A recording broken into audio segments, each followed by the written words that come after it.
Good morning, everyone. I'm Charlotte from the commercial team at the British Columbian Chamber of Commerce, Bricham, Colombia. In collaboration with our affiliate SBI Americas, we welcome you to the webinar, Colombia's Thriving Food and Beverage Market. First off of our speakers, we have Alvaro Rincon. He's the founder and CEO of SBI Americas. Alvaro is an expert in regulatory affairs and business development in Latin America with over 35 years of experience. Now, under his leadership, SBI Americas has successfully managed more than 15,000 filings and registrations across 120 countries, supporting over 1,500 companies in navigating complex regulatory environments and protecting the most valuable assets. As a recognized expert in the field, Alvaro has built a reputation for developing and delivering innovative solutions that enable businesses to thrive in Latin America and beyond. With a wealth of experience in helping companies manage regulatory challenges, he has played a pivotal role in SBI America's mission to ensure compliance and support business growth across various industries. We're delighted to have him here today to lead this webinar and share his valuable insights on exporting in the food and beverage sector in Colombia. Also joining us from SBI Americas, it's a pleasure to introduce Isabel Sanin, who has been the regulatory affairs leader at SBI Americas since 2014. With a strong academic background as a bacteriologist and a master's in industrial microbiology, Isabel specializes in GMP, HACCP, and quality assurances for medicines, cosmetics, and medical devices. With over 2 years of experience in regulatory affairs, Isabel has developed deep expertise in quality assurance management, audit, being ISO, production, importers, due diligence, and regulatory documentation across Colombia and Latin America. She is also trained in marketing and export management to the EU markets, adding an international dimension to her regulatory knowledge. As an expert in regulatory affairs in the life sciences sector, Isabel focuses on the Latin American market and has completed a specialized diploma in regulatory affairs in the region. We are thrilled to also have her here today to share her wealth of knowledge with us and provide invaluable insights on navigating complex regulatory landscapes in this region. We would also like to thank our Diamond members, Halion, KPMG, Compensar, Pilgrim Security, Aruja, Ibarra, Morenos, and Pasar Express. We also extend our gratitude to the auditor, BDO. Now, I give the floor to Alvaro and Isabel. Okay, thank you. Thanks, Charlotte. Thanks to Bricham. Hello, everybody. Greetings from Colombia. Good morning for us. Good afternoon in the UK. Just a minor correction, Isabel has more than 20 years of experience, not 2 years. Even though she's very young, she brings more than 20 years of experience to the table. So look, SPI was founded back in 1993. We have more than 30 years of experience now. We're celebrating 32 this year, in fact. And our main goal and our main idea is to help businesses do business while we assist with compliance in regulations, protecting in IP matters and so on. You'll see that a bit later. But at the end of the day, what we try to do is to help out companies doing business, not only in Colombia, but also in Latin America. We have been successfully we have been working successfully with many clients, more than 1,000 plus of 1,500 more than that, helping them out with all of their regulatory matters, all of their IP matters, business law activities, and so on in the region, with our main focus in Colombia, but we have been assisting companies throughout Latin America. These are our practice areas with no specific order. One of our new main areas is the one of business development, which is on the right-hand side of this view, where we assist companies finding business partners. We act as partners with, for example, with Bricham, which one of their main activities is to help out British companies doing businesses in Colombia. So the main focus of this webinar, this conversation, is related with regulatory affairs. In SPI, we handle all regulated sectors, all regulated products, all products that require of a permit issued by the Colombian government or the government of any country of the region. These are examples of what we do in the sectors that we perform our activities. Now, talking about specifically of regulatory conditions for foreign companies, Colombia is a paradise. In the case of food and beverages, you as a foreign company, without needing to come and incorporate in Colombia, may be the owner of the permits of food and beverages. There's only one exception that I want to say it. It's regarding cosmetics. In cosmetics, you need to have a domicile in Colombia, but in order to avoid that, that's not the purpose of this talk. We offer a holding service.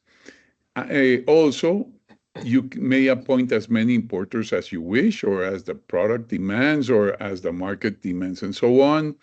You can group them in families, or you can have them grouped with multiple SKUs, flavors, brands, manufacturers, and that means that you won't need to pay any hosting service, such as what you would need to do in other countries of Latin America. Perhaps if you have the experience of doing business in Latin America, it has been the trend that the foreign company would authorize the distributor to own the registration and not to, in order to avoid incorporating or doing, basically incorporating, which is very expensive.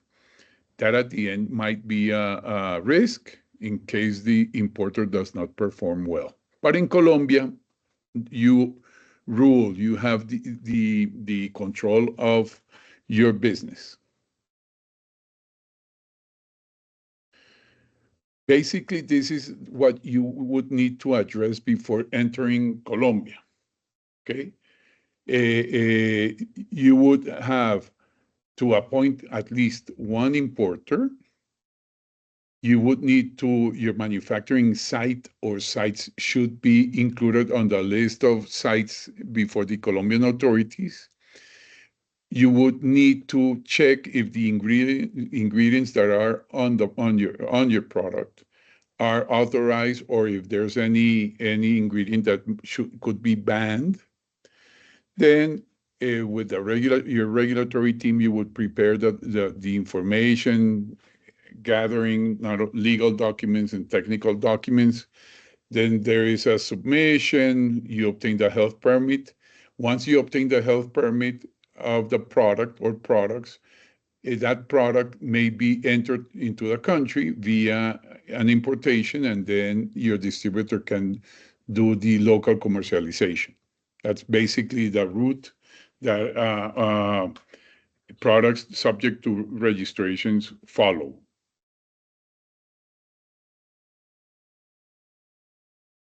In food and beverages, non-alcoholic beverages, the registration process, it's called automatic.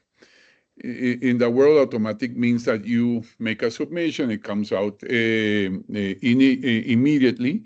In Colombia, that automatic process may take a few weeks, but it's rather fast.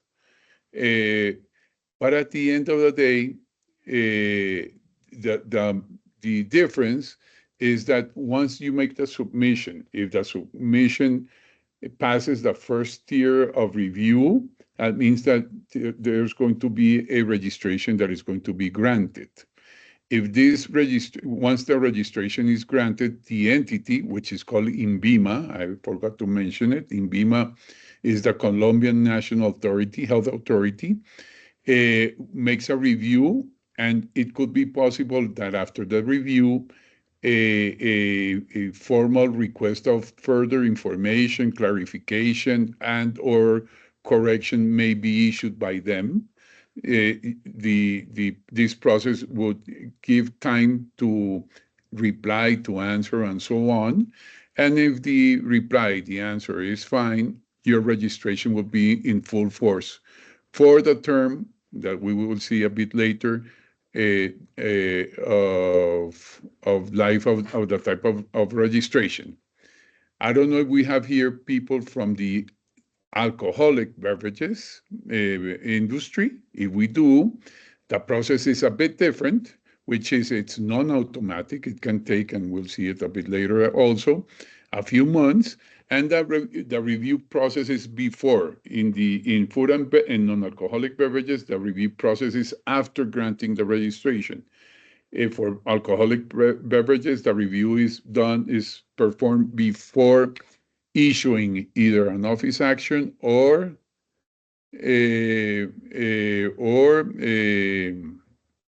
granting the registration.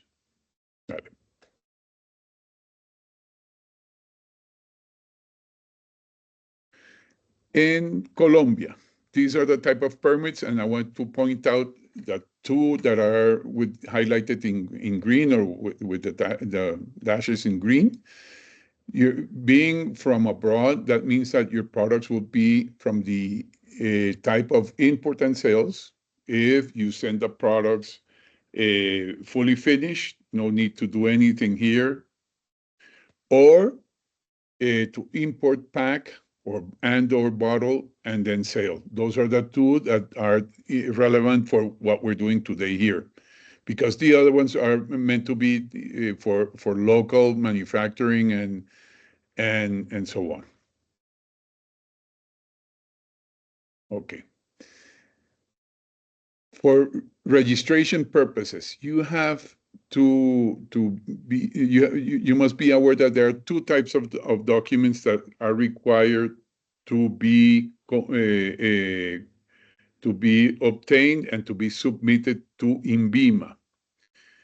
These two types of requirements are legal, from a legal perspective, and from a technical perspective.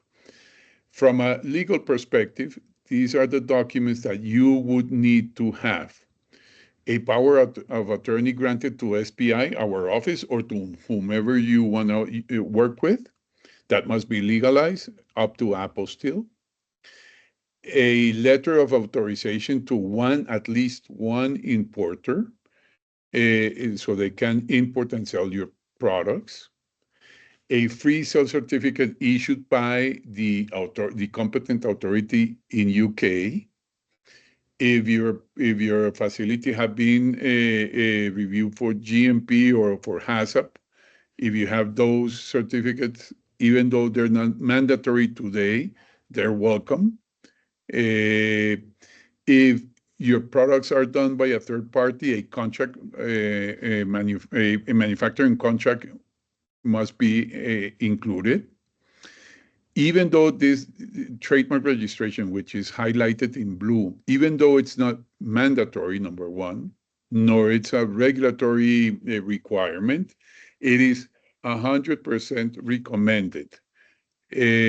Because in Colombia, be aware that in Colombia and in Latin America, trademarks belong to whom registers them, not to whom uses them.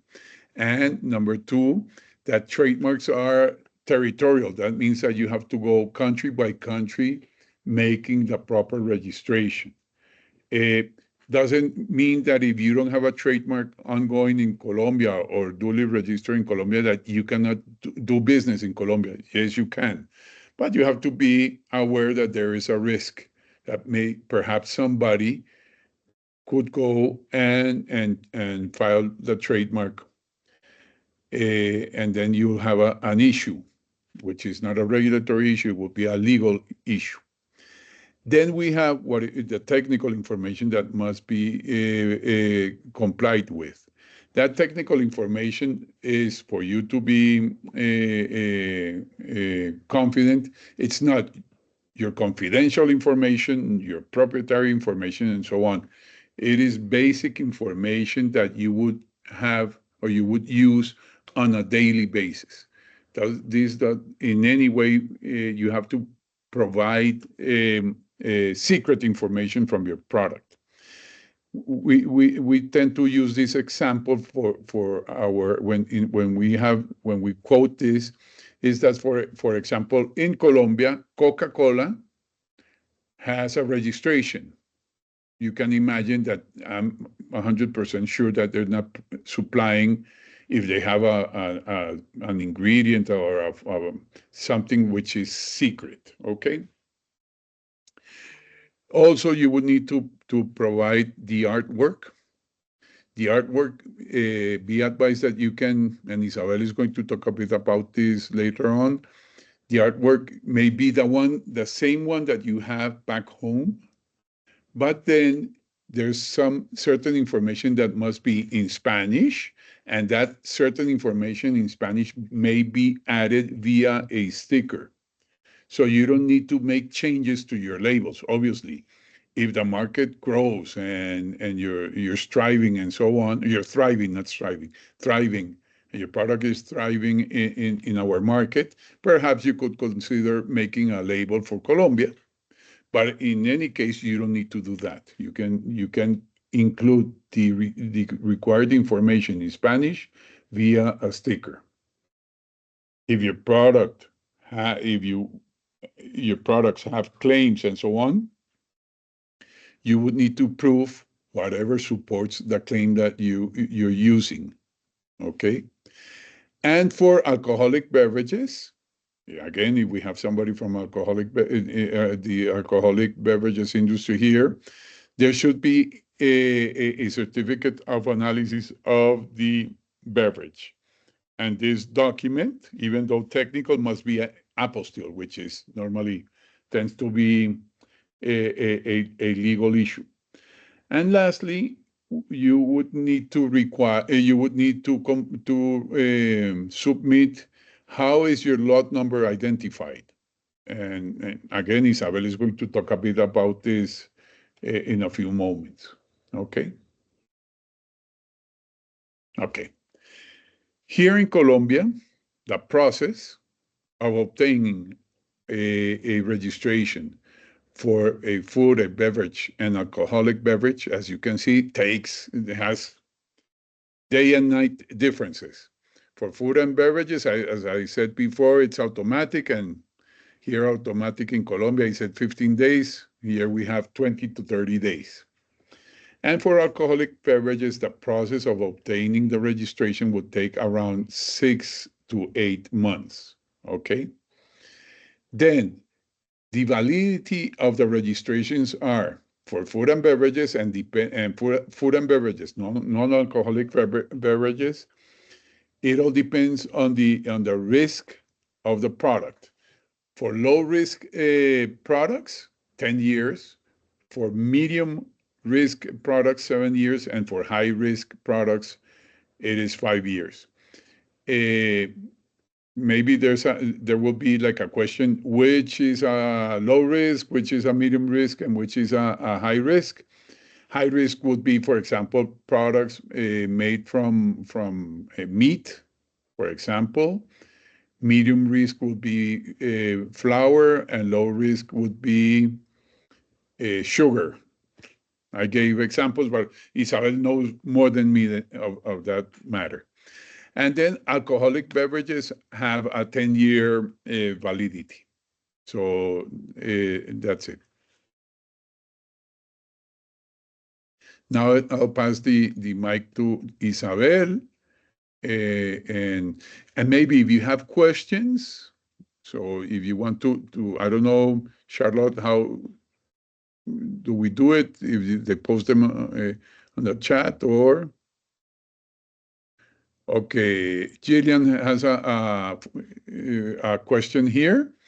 No, this is for the 8 month period for alcoholic beverages is in order to obtain a new registration. A modification takes from 30 to 60 days. And we can talk a bit about it in a few moments, okay?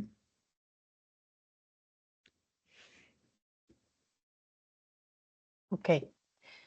So we are now going to talk a little more about food and beverages in deep. Here is the classification that Alvaro was talking about minutes ago. They are classified, the foods here in Colombia are classified according to the risk in the health of the population. So those foods in high risk classification are those for animal origin, like meat, for example, or milk, those that are fortified or enriched with vitamins or any type of product. Uh, every product that it's made mainly from water or salt. Those in medium risk are, for example, those products canned, fruits and vegetables, pasta, vegetable oils, and low risk like spices and herbs, breakfast cereal, bakery, nuts and oat. And according to this classification, it will be issued the type of permit.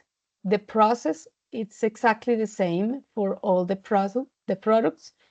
The only thing is that if, for example, you have a fortified product, you will have to supply some analysis from laboratory to confirm the fortification or the extra ingredients that they have.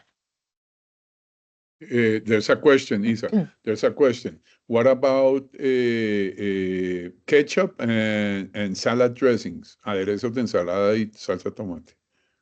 It depends on the composition. For example, if ketchup, for example, the dressings, if the main ingredient is like cream or dairy, it will be high risk.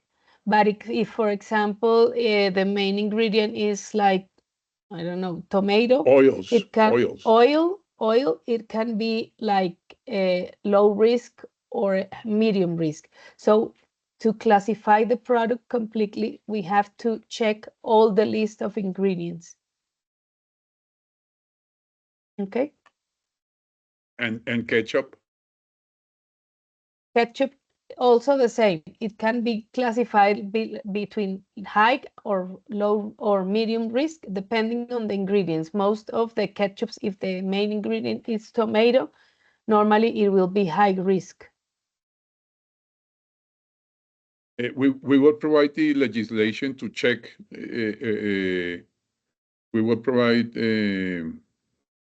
There's a in the regulation there is like a chart where you can find the classification of the products depending on the composition or several groups. There are like 11, I think, groups of products, and every product has, for example, if dressings, if they are made of milk, they will be high risk. If they are made of soy, for example, they will be low risk. So we can send you like the regulation, which includes the chart with the classification of the products. Okay, here is like general information labeling. What is checked is what is required depending on the type of packaging or the type of food that you are going to supply. Here in Colombia, there is a relatively new nutritional labeling regulation. It was updated in 2022, and there were a lot of changes in the information. You can bring, as Alvaro told you, the original packaging, but you must be sure to analyze the product and the nutritional facts of each product and the contents to see if any of these seals must be included in the product. We have here sodium, excess on sodium, sugars, saturated fats, trans fats, and sweeteners. So depending on the content of the product, you must define if your product must have this. If the product has with the label from origin, you can add these seals in a sticker. Here we are going to see like an example of a packaging. So, for example, you must include our labeling has some rules according to one regulation specific for the normal information that you must include, but also you must combine this regulation with the nutritional facts regulation. So here are, if the product needs warning sales, they will be here in this part of the package, in the upper side and the left, no, right side, right side. The name of the product, you must include in the front of the packaging the weight and the number of servings. And in any other part of the packaging that can be the back part or maybe the sides, you must include the nutritional facts, which must have some mandatory nutrients, and they also have some specifications regarding how you must report them. Uh, Also the size of the letters and if they must be light or blunt or high in high letters. They are not allowed other stamps. So, for example, if from the country of origin you have other type of seals, like some color seals or like circular seals or other one, you cannot they cannot be visible in the packaging. So if you have this type of seals in your package from origin, you will have to cover them completely with a special sticker that cannot be separated easily. This is more or less the example of the packaging. I can't see if there's a question. So Alvaro, if you can help me, if there are questions, you can tell me, please. I don't know if you have some any specific questions about foods. No? So going ahead with alcoholic beverages, they are classified according to a different rule. As Alvaro told you, the permit will be valid for 10 years and must be renewed before expiration. You can do it one day before expiration, but our recommendation, considering the authorities' timelines, is to start at least 6 months before the expiration. In alcoholic beverages, you can make groups only for wine. You can group wine, white, red, and rose wines that has the same brand, that can have different aging times, but they must have similar physicochemical characteristics. So the alcoholic degree must be in a range of plus minus 1 degree, and they must have the same classification according to the sugar content. So you cannot group, for example, one dry one with one sweet wine. These are Let me give a recommendation here. So in Colombia, even though we have, from a regulatory standpoint, what I call a paradise because of the possibilities, there are a few exceptions. Number one, as I said before, cosmetics, you need to have a local company to hold the registrations. In alcoholic beverages, be advised, and this is very important, that INVIMA only grants one registration per brand. That means that if you are planning to sell in Colombia your alcoholic beverage, and your plans include to authorize the importer to own the registration, that's, for us, that is not the best route. Why is it?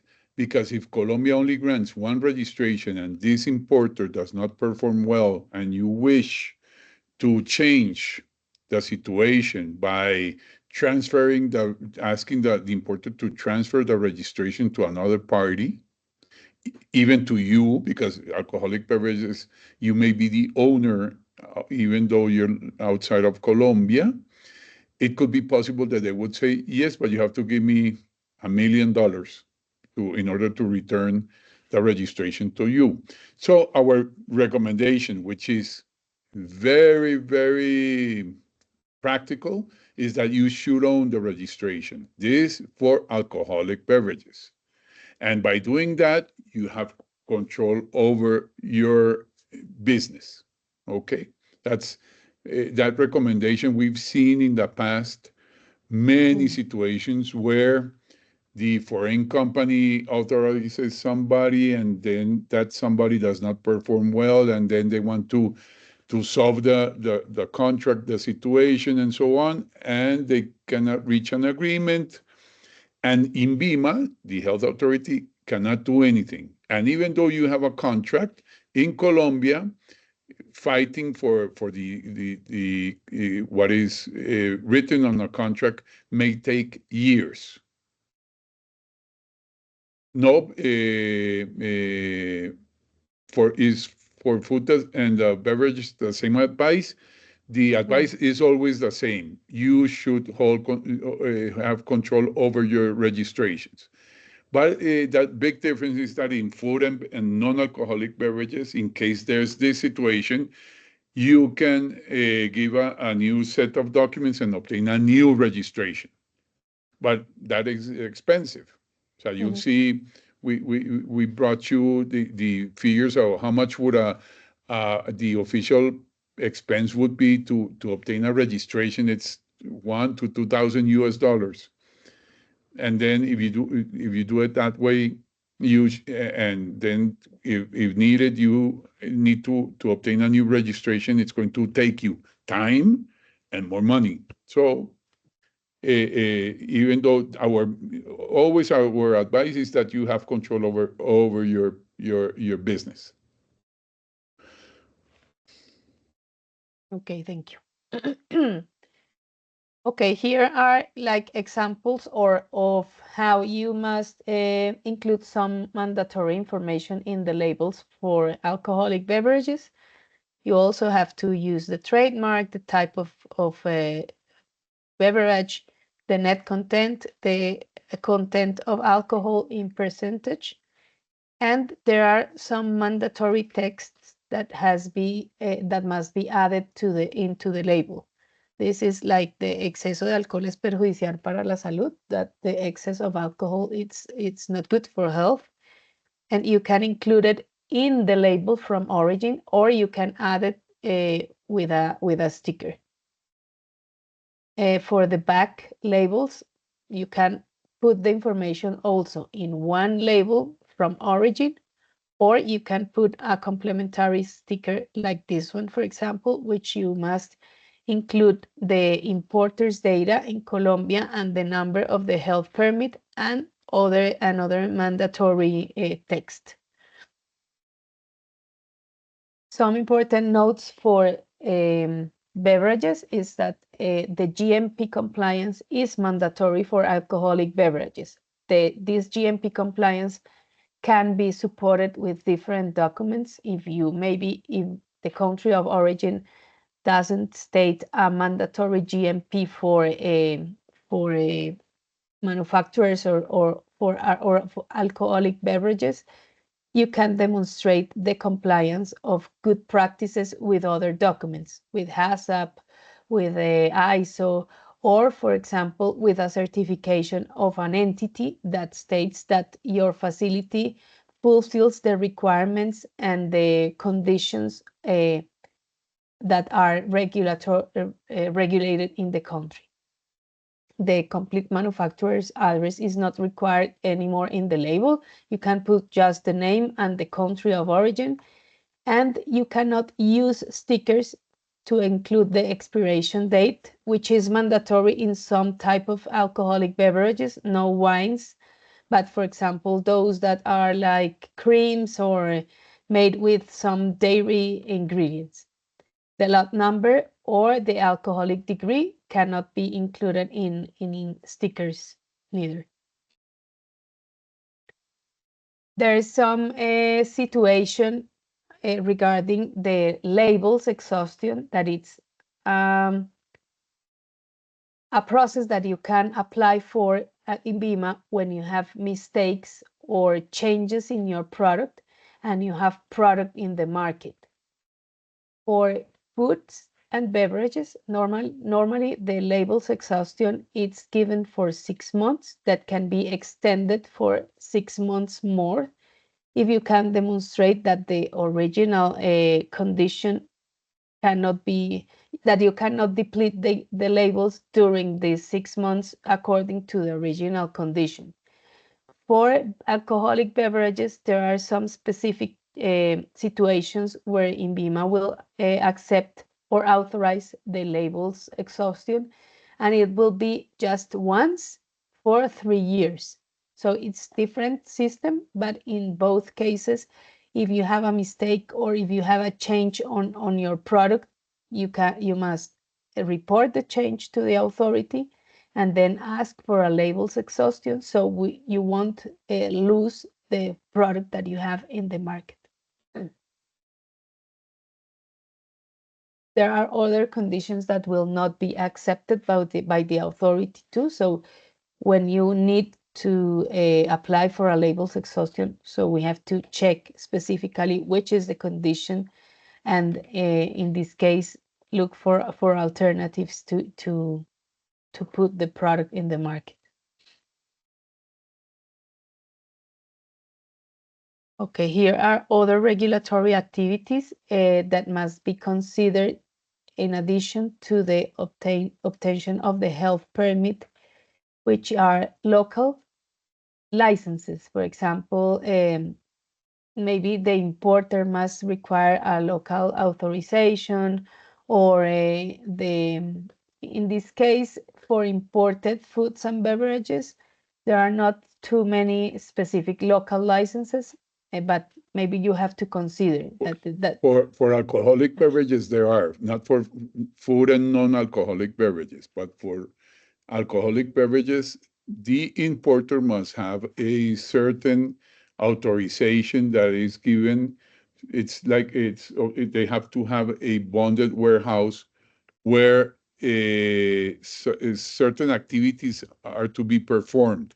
And these activities are related with duties that must be paid and stamps that must be added to the each bottle, and that importer should have this authorization for the bonded warehouse. And normally the authority visits all the warehouses and the companies to see at least that they are clean and they have the correct storage of the products. So normally all the importers can have a visit or inspection and vigilance from the authorities. The authorizations are regarding labeling or labels exhaustion, or some materials. Maybe, for example, for foods, there are authorizations that are related with the type of packaging that is being used in the product. Post-marketing activities in foods and beverages are not common, but in this case, the post-marketing activities are also related to, you must consider that every change that you make in the product, in the label, in the ingredients, in the content, in the type of packaging, must be reported to the authority before sending the product to Colombia. So once the product arrives to Colombia, the changes that you make are already authorized by the authority. In advertising, foods and beverages doesn't require a previous authorization from the authority. For alcoholic beverages, you must include some mandatory texts, the same or very similar that those that are included in the labeling, that must be included in the advertising. There is a question here. What about the option to add formulas in the same sanitary registration? If If we're talking about food and non-alcoholic beverages, modifications, which is something that you see the slide here, is something that can be authorized when this modification does not change the basic composition of the product. A simple example is, for example, if you have canned tuna and then you want to add canned sardines, those would be two different registrations. But for the same example of canned tuna, if you have it with oil, then with ketchup, and then with mustard, and then so on and so forth, that can be added via a modification. For alcoholic beverages, there is not, except for wine. For the rest, for spirits, there's not much to do in terms, for example, if you have a whiskey, you cannot add a new variety of the whiskey. If the whiskey, for example, what normally changes is the alcoholic content in whiskeys. Isa, please correct me. It is 0.5, the difference, For or not? all of them, Plus the and alcoholic degree is the same, but you cannot group two whiskeys in one registration. It's just one.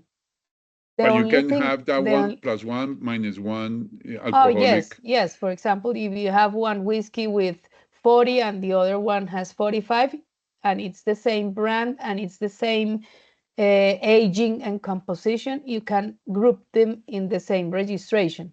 40 and 40.5, not 45, because that would be 5 Yes, yes, degrees sorry. of difference. It's so uh, for alcoholic beverages, for whiskeys, only the difference of plus and minus 1 degree of alcohol, the same brand and so on again, And different commercial presentations too. So you and can have different. a bottle of 750 and 1 liter or 1.5 liters.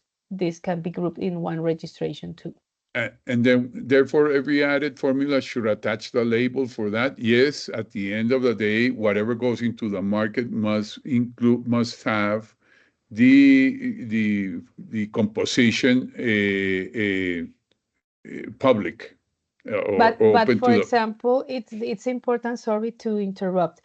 The formula, for example, for foods, for registration purposes and also for labeling, you are not obliged to include quantitative composition, only qualitative, the list of ingredients, and just for those additives or ingredient that has any restriction, you must include the content, the quantity of the ingredient.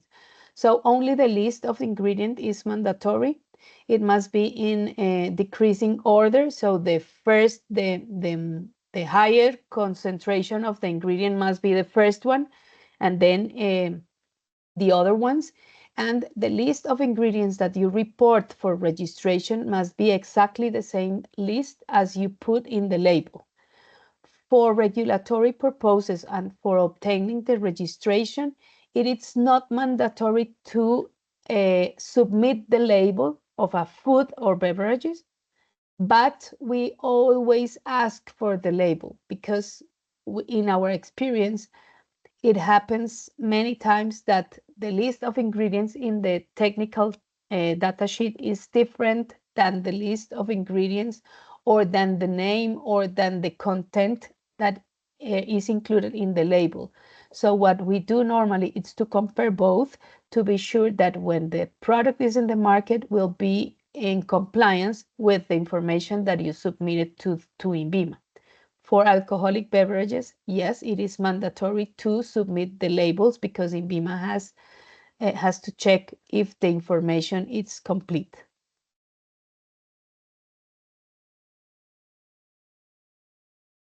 Okay. Okay.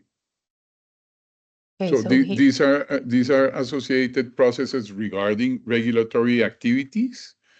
After obtaining registrations, you may make modifications, being the modifications from a legal standpoint. For example, you appoint a new importer, brands, the owner, holder of the registration. You have a new manufacturing site, you can add it, a new importer. You want to add new commercial presentations and so on. For example, one advice, if you're talking to somebody in our country and they tell you, hey, we're only interested in your product of 100 grams of 1 liter, whatever, but you have more SKUs, our recommendation is to add them all to the registration at the beginning. By doing that, you're going to save time and money. And even though your business partner is only interested in one SKU, perhaps the market will demand new SKUs in the future. We would be very happy because in case you don't add them at the beginning and the market demands or your business partner wants new SKUs, we would need to make a modification and we would charge for that. Or anybody who works in this field would charge for that. So we're very clear to tell you upfront, include everything from the beginning. And by doing that, you're going to save time and money. Dale. Then you have the possibility of renew registrations, even though there's a trend right now with our authority that they want to have infinite registration. That is that no more validity of registrations.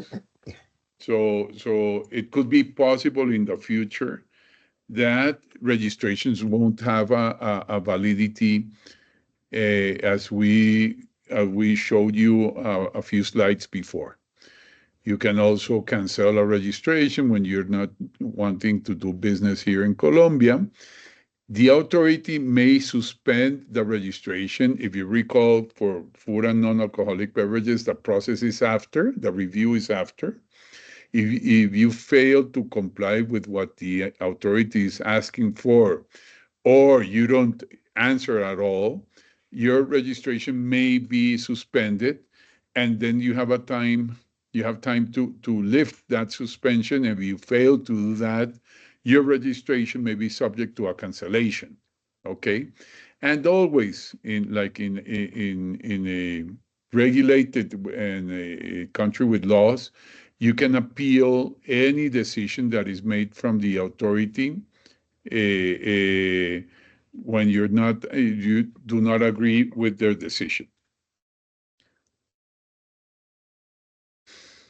These are examples of technical modifications that you can do.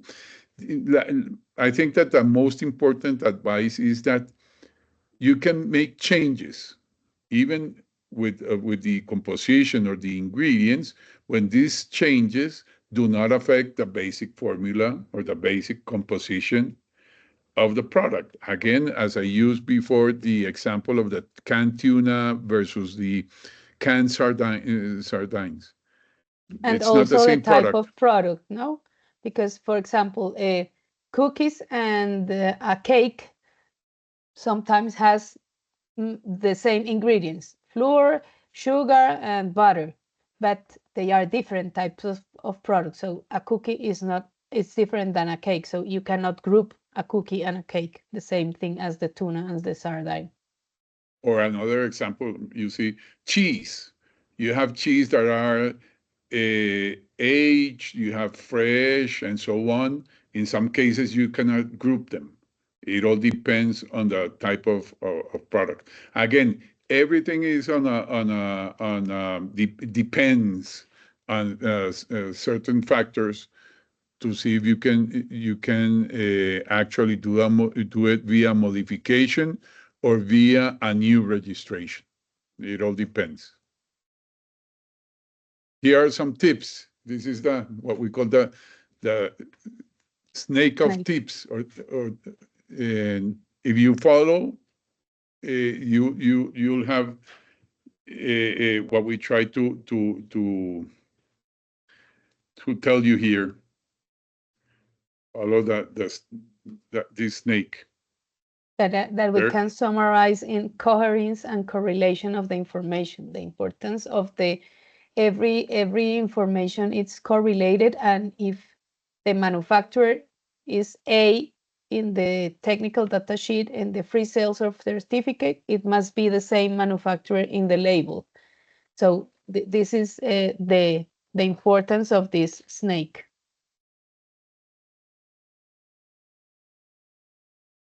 Here's an example of costs of the official expenses, as we told you before.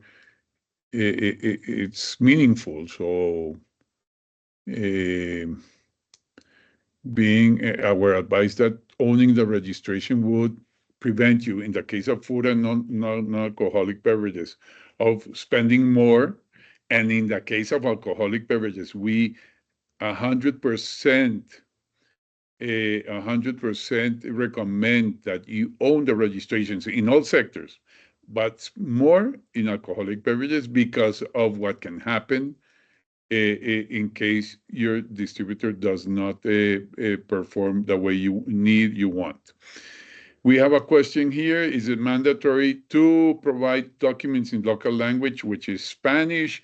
The answer is yes. Certain documents that could come in English. These are related more to lab or to testing, where only the summary and the purpose of the test should be in Spanish, and the summary, or the conclusions, and so on. The rest may be in English. For the case of labeling, as we said before, you can use your actual label from UK, and here there's certain information that must be added, and it can be added via a sticker. Here are a few recommendations. And number one, as you can see, is protect your trademarks. Do not come to Latin America, not only to Colombia, to Latin America without having your trademark at least in process, because you may encounter situations where you don't wanna be. Okay. In the case of finding a business partner, you have to have everything on top of the table and to be clear on what you expect and what they expect, and have those expectations drawn into a contract. So everybody is clear, okay? Regarding what Isabel does is, and she suffers a lot with people that go at the end to the last minute to rush and obtain the registration. What we normally recommend is do it with enough time, so your process won't be stranded or won't be delayed, and so on. One thing that happens quite a lot, it's very, very interesting, is that companies, they do have innovation, and so they have a quality manager, regulatory manager, which finds a new way, a new ingredient, a new something that changes everything, and so on, and it comes out nicely, and so on. That change, when it affects the list of ingredients or the composition, the labeling, and so on, must be reported to the authority beforehand, not after, because it could be possible that the importation of those goods may be facing issues. Again, we recommend that you own your registrations, and so on, and the rest. And we will share this presentation for all of you. So I think Charlotte appeared, so I think that we're running out of time. So that's it. Apologies. I was just going to say we are running a little bit out of time. So if you have any final remarks, no. Isabel and Come Alvaro, to Colombia. and then I'm gonna... Come to Colombia. There's a market here for you guys. Come to Latin America. There's a market for you in Latin America as well. Thank you very much, Bricham, the team, Charlotte, Lucia, Roger, everybody. Thank you. Thanks a lot. Thank you so much. Thank you, Alvaro and Isabel, for allowing us to expertly navigate how we're going to make the most of this paradise of possibilities in the Colombian food and beverage market through a regulatory affairs lens. We're now briefly going to hear from Lucia Rojas, who is the LATAC International Market Advisor at the Department of Business and Trade. It's a pleasure to introduce Lucia. She joined the Department for the International Trade LATAC International Market Team in February 2022. In her role, Lucia plays a crucial part in encouraging and supporting UK companies to expand their business in the LATAC region, while anticipating both opportunities and challenges for them. Now, before this, Lucia spent 3 years working on secondary benefits for the UK Colombia Prosperity Programme at the British Embassy in Bogota. With more than 15 years of experience in trade and investment, business development, commercial relations, and stakeholder management, she has built strong relations within the UK Colombia ecosystem, facilitating market entry and business deals for UK companies. Lucia has been a key player in promoting UK expertise across multiple sectors, including agritech, urban development, and transport, among others. Her extensive experience and networking has helped strengthen the ties between the UK and Latin America, making her an invaluable asset to both regions. She holds an MBA from Universidad de los Andes, a professional diploma in management from the Open University Business School, and a degree in finance and international relations from Universidad External de Colombia. Please join me in welcoming Lucia to share her expertise and insights with us all today. Thank you. Thank you, Charlotte. And this is going to be a very speed presentation, but with the key messages for the companies that are connected. So as you mentioned, I'm working for the international market team for Latin America and the Caribbean. So this is part of the initiative that the UK government have for a program called Export Support Service that is available for companies in the UK and in other 9 regions around the world. And I work for the Latin America and the Caribbean. So we cover different countries in the region, so around 24 countries in the region, 27 sectors, and also we work in 3 different languages. So we are a regional point of contact for UK companies that want to do businesses in the region. As I mentioned, we are multi-sector. Our focus is working with SMEs to provide and support the journey to Latin America and try to work with the companies to be able to help them in a very impactful way, so we can provide the information that they need to be able to commercialize their products or services in the region. So we have a team around the region in different countries. So we have a person that is in charge of helping the companies in the Caribbean that is based in Jamaica. We also have other advisors in Costa Rica, Mexico, and Brazil and Argentina. So what is important for me to mention today is that as you saw from the presentation, it's quite important to navigate the legal system and all the different things that you need to take into account to be able to register your products, to meet with the local regulation, and also to get advice from good partners in market. So we as a centralized point of contact try always to check what are the best partners for you in terms of the different services that you need to succeed in the market, but also to try to find partners for you in the case you are interested in working with distributors or agents or companies that can help you to navigate the system in Latin America. In the case of food and drinks, for example, we work with a different network of companies, including retails, but also distributors of international products, not just for Colombia, but also for other countries in the region. And also we work with companies like SPA Americas, who gave the presentation today. So you can get the information that you need to be able to do your registration and don't have any problems or issues in the process. So you can start from the beginning with a very good advice. We also provide market information when you require, and also try to tailor our services to provide the information that you need in each case for the products or services that you are trying to commercialize. And also we have private sector providers in case you need additional support that we as a UK government can provide. So we have an export directory that is available only for UK companies, where you can consult the different type of companies that will be able to provide some services. Those companies and that export directory, it's a global initiative. So if you are interested not just in working in Latin America and the Caribbean, but also working in other regions around the world, so you also will find some providers there that can help you in your journey to other regions. In addition to that, so we are testing a new system to provide advice to companies and to start working with companies, because we are trying to connect you with the right partners, but not just the right partners, also the right people in the ecosystem of the Department for Business and Trade and the different services that are available to exporters. So we have now a new system. So if you are interested in knowing more about that system and how you can get support for Latin America and the Caribbean, for also for the regions, so please write to us in this this email, and also in the chat I'm going to share a link where you also can ask for help if you need to find your partners, for example, in this case of food and drinks, or you need to connect with a few stakeholders in market, or you need advice on market services for your products and your company. So we will be happy to help you.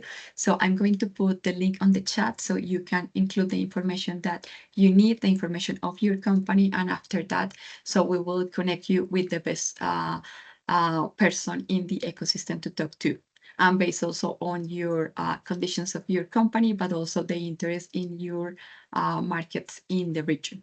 So I hope this information has been useful. I think we are just finishing the webinar, so I hope everything has been very useful for you. We always like to work with companies like SPA Americas, who always are willing to help and provide advice to companies that are interested in doing businesses in Colombia and also in the region. So thank you very much, Charlotte, for organizing the webinar, and thank you, Alvaro, for participating and also share your knowledge with all the companies that connected today.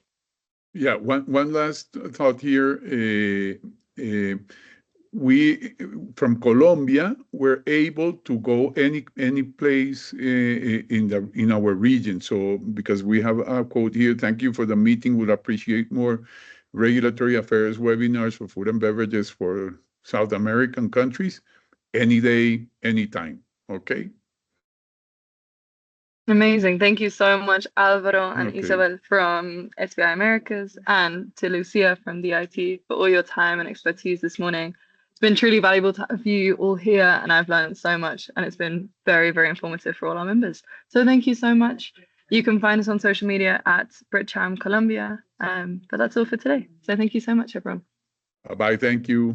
Bye. Thank you. Thank you. Bye-bye. See you later.